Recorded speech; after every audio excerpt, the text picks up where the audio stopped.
Okay. Having your first holiday without alcohol. This one can be tricky. It's new. So anything that's new, it's unfamiliar, and we can create anxiety around it more than sometimes we have to. My first experience was actually a Super Bowl.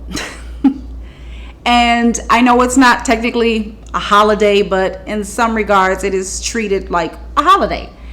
And we host it. We don't have like a big Super Bowl party.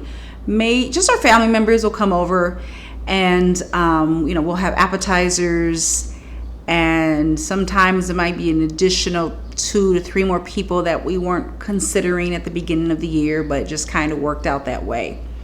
So rewind all the way to 2019, because this was my first, I guess, holiday without alcohol.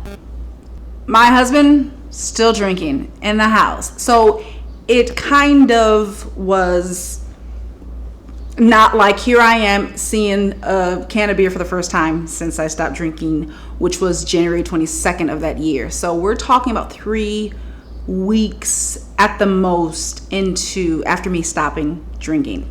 Now keep in mind, it was my 3rd attempt and the one that actually stuck.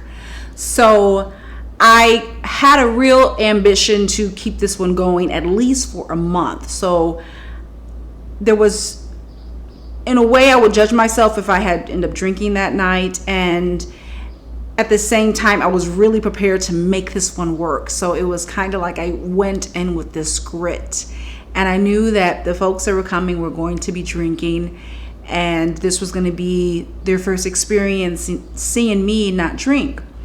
So that was new.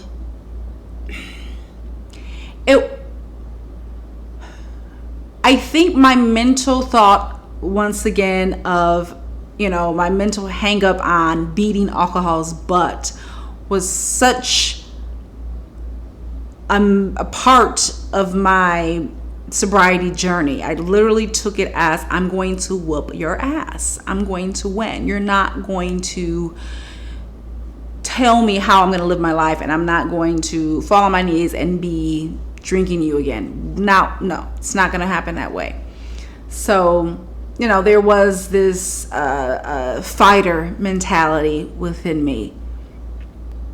So that's how I kind of managed my experience. I think also it being at home was kind of helpful. I know if it was I wouldn't have went to a new setting. I wouldn't have went to, an associate's house for their party.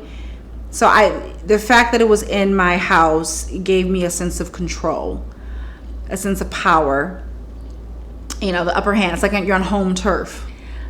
I think that it would have been different if I was at somebody else's house, or, didn't know a lot of people around, because sometimes, sipping on your drink, making your drink, seeing what there is to drink, whatever the situation may be, kind of brings in, it's like a filter, right? Just another thing to do, while you're trying to get comfortable with folks you don't know so well, or new people around to, talk to or what have you. So that was helpful. Now, I'm bringing up the holidays because I just experienced somebody's first holiday without alcohol, without even connecting the dots and realizing it was their first holiday without alcohol. And until they had mentioned it toward the festivity of the end, which was fireworks. Now, number one, I don't regard 4th of July is probably the least favorite holiday of mine. I'm not a big fan of fireworks, what have you. And so, I kind of already was shrugging this holiday off. We didn't grill. Sometimes we'll grill on the weekend. We didn't choose to grill this weekend or what have you. So when I was around this person and realized that they were experiencing, that they had to tell me that they were experiencing their first holiday without alcohol, I kind of felt bad. I'm like, oh my gosh, I didn't even notice this. But yes, you're right. Congratulations. How does it feel? you've done such a great job. And they have been doing an excellent job. And maybe it's because I'm seeing this person very much so often, to where, I've already seen the growth. I've already seen the sureness of their decision, seeing them making good choices. And so what I realized is that there was non-alcoholic, fizzy drinks around this person. I also noticed that there was a sense of distracting themselves with doing different things. The daytime becomes so much important when it comes to stopping alcohol, because that's a blessing you start to see, is that your mornings get better and you appreciate them more, because you're not waking up hungover, or you're not just sleeping them right through, where by the time that you wake up it's like afternoon or what have you. And so filling that morning with things to do, whatever that might be, it could be taking care of your lawn. It could be grabbing a new pair of shoes that you could have spent using the money that you could have spent on alcohol that weekend. You're able to purchase a new pair of shoes. It could be taking a walk, going to the park. There's so much that you can do during the day. Our daytime is probably the most essential, the most vital space that makes sense for us to just be out and about, living and doing things. And then I started to kind of think about how I really enjoy sunrises compared to sunsets.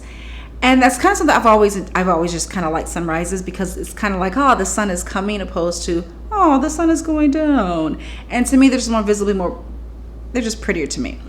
To each their own. I know a lot of folks love sunsets, but it's kind of like that mentality of like leaning in toward the sun, like that day, appreciating the day, holding that day. While the sunset that energy can be a little tempting because it goes into the night, and most of the time,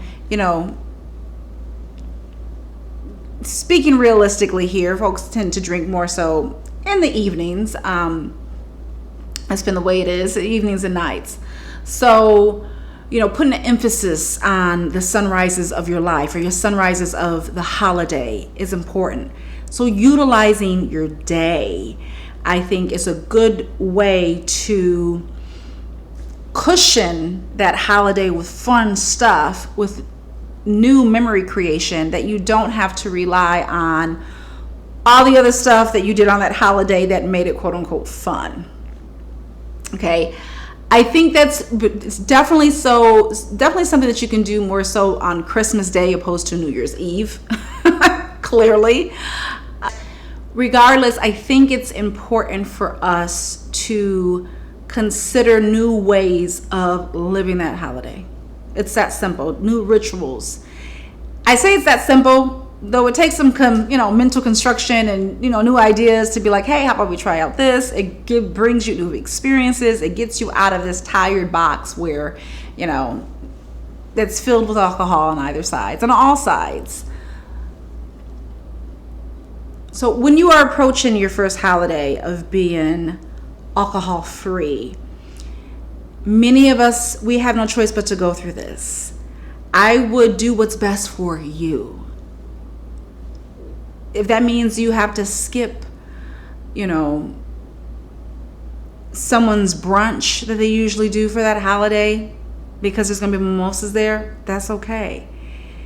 Especially when you quit very close up to a holiday. So, or if you want to come up and propose a different idea, if you already see this holiday, a few months ahead, and you're like, oh, this one's very difficult, maybe get a plan to start sketching something out right now that you're doing differently that you can share with the loved ones and say, hey, how about this year we try this out? A lot of folks are down for new experiences. Sometimes people are down for new experiences just because they want to capture it and share with everybody on their IG.